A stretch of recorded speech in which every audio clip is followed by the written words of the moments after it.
Thank you, the other fellow who knows things about Europe. The UK, like all UK except Ireland, left the European Union. Okay, so Britain, all the UK except Ireland, to be specific, left the European Union. They thought it was a bad idea for them. They thought it wasn't supporting them. Other people also felt that, particularly in England, they felt like, hey, we don't want Geneva, or is it Geneva where the European Union head is? Isn't it like Zurich? Zurich. It's in Switzerland. Yeah. Okay. They didn't want other people making choices for them. They wanted their own freedom, right? So they left the European Union. They left all these agreements, which meant that for a lot of British people, they could no longer move freely amongst the European Union, right? They had to go into passport lines. It's just terrible, right? So one of the benefits to, let's say, this agreement amongst the European countries is that it's kind of fascinating because we could never do something like this. When I was traveling through Europe, I met this guy in Greece, and I think he was Dutch. He said that he was just telling me parts of his life story. He said that he was living in the Netherlands. He saw that there was a flight, a one-way flight from the Netherlands to Italy.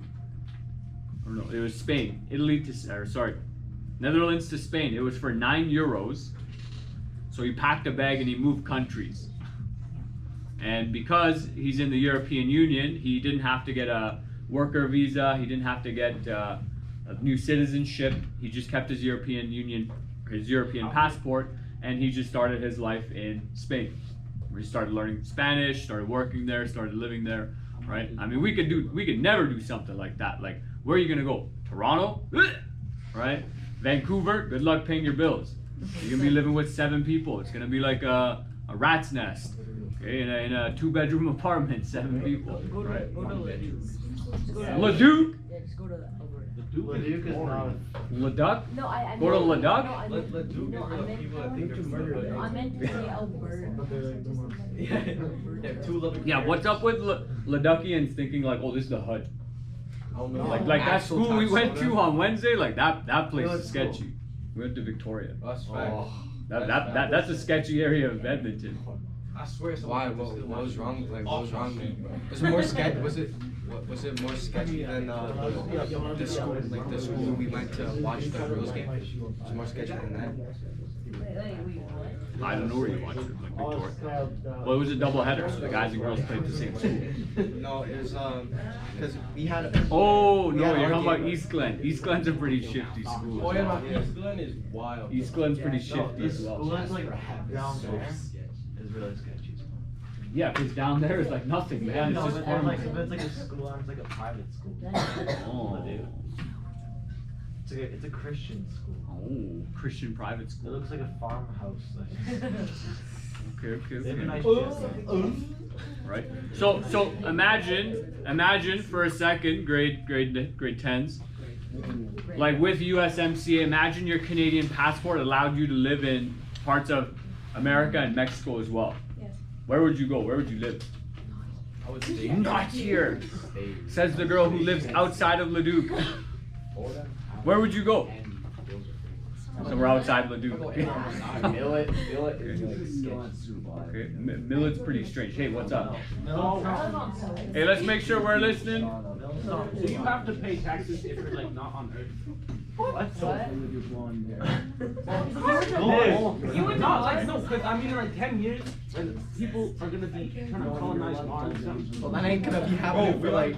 I've been trying to do that for like 100 If years. you're living on another planet, you have to pay taxes. I think they're paying. I'm sure they'll figure out a way to make you pay taxes if you live on Mars. Okay. Oxygen. So, tax. grade 10s. Let's focus over here. Waiting on a couple people.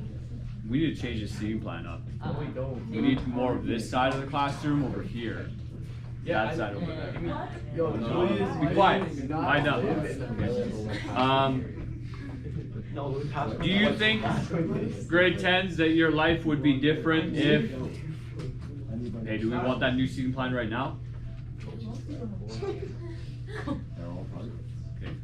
Okay. Do you think your life would be different if, you know, Canada, America, and Mexico had an open, let's say, border like they do in Europe? So someone living in Mexico City could just decide like, and I don't know why they would decide this. Maybe they're very depressed. Hey, I'm gonna go move to Edmonton, right? Like, you know, do you think your life would be different? Yeah. How do you think it'd be impacted? There would not be as much Canadian. Back there, she got a hand up. For the love of God, man, raise your hand. We have like a lot more like diversity in Edmonton all over North America. So we might have more people Like Mexico. from all over North America, right? Right. No, because you can ask her to the washroom. I'm gonna say no. Okay. Right? Well, how else might your life be impacted? What if we only had one currency? Right? So instead of using Canadian dollars, US dollars, whatever they use in Mexico, pesos. North American dollars. Yeah, we have North American dollars, right? Would, Do you- would would that- everything be more expensive if we did that? Would everything be more expensive? Maybe some things would be more expensive, but maybe some things would be less expensive, right? You're always changing the goalposts. Get out of here. Go. Might not be able to have the same career to education might be at the standard or something. Sure, right? You'd have a lot more competition, so your educational standards might be different. What Okay. if America and Mexico were just one country in Canada? So it's like Canada only. That's literally the question I just asked. Close to it. Okay. Canada will never be the same. These questions are above your pay grade. Okay, kids? We're just gonna move on. Canada already isn't that. Additionally, so it's not the same as an international agreement specifically. There's not one specific agreement, but in the 1970s, China started becoming more capitalist.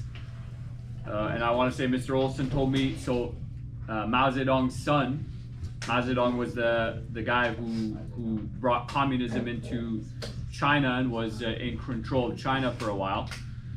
Mao Zedong's son basically said, wait, hold on, what did he say? If we're all going to be equal, he said, why not be equally rich? And they started opening up their borders to more they started opening up the country to more capitalist ideas.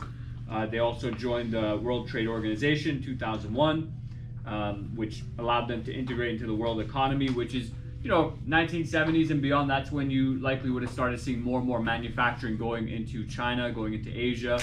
And we already discussed some of the reasons for that. One of the things we mentioned was there's just a larger labor force there. Perhaps they have less labor laws, so you don't have to pay those people nearly as much. They likely also, in many of those countries historically, let's say, or as they were industrializing, also wouldn't have had the same laws around environment regulations. So I know that, Nike always catches flack for this, and I think it was a Nike documentary, but they essentially, all their shoes that were defunct, so shoes that went through the creation process and they couldn't sell, something was wrong with them, they basically just tossed out into an open field and they would just burn them. Right, so imagine all that rubber, all that stuff that's being burnt, all that pollution being released into the environment. Are companies allowed to do that here in Canada? Are you allowed to just pollute freely? Not necessarily, right? There are consequences to that, hopefully. Okay. You gotta send it to the city. As mentioned, all these notes are a work in progress, so nothing on this slide, kids. Lucky for you. Okay. Additionally, as you start looking into contemporary globalization for economics, you have things called transnational corporations. So there's a little definition there, but transnational corporations operate in multiple countries. What are some companies you think operate in multiple countries?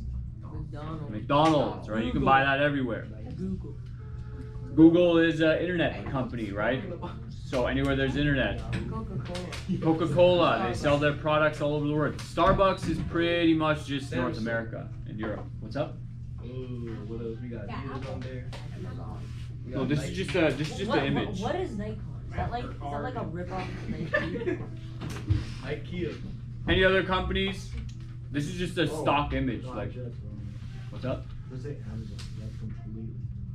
Amazon does operate in a number of countries, but particularly North America and Europe. Where would the Over there in the corner. Man, raise your hand. Me? You. Oh, I want to use this. Okay, go ahead. Yes. Actually, back there, you mentioned Visa. Right. Visa is a company that, yeah, you can use their credit card services in many countries. Okay. Think about physical space though. What companies do you think have physical buildings, physical merchandise being sold in multiple countries? Car dealerships, right? A lot of our cars are made in parts of Asia, Japan, and whatnot. And then they're sold here, they're sold in America, parts of Europe. Those same car dealerships, the car manufacturers, they name their cars different things in different countries as well, right? You had your hand up? Like clothing stores, Like what um, Adidas perhaps, North America for sure. Back there. Like designer brands are not all over the place. Designer brands, right? So what's an example we can think of? I'd say like Gucci, right? Where do you think people can buy Gucci? In the Gucci store. Store, right? All at the mall. What countries, man? Not just spots, Everywhere. right? Wherever, right? Wherever it's affluent, right? The people who have money, right? Obviously, if you don't have enough money to buy it, you probably won't be able to get it. Okay. Additionally, so it's not just about selling products, but they're also manufacturing in a variety of countries. Okay, and maybe their head office is in a different country, right? So again, looking at let's say Nissan.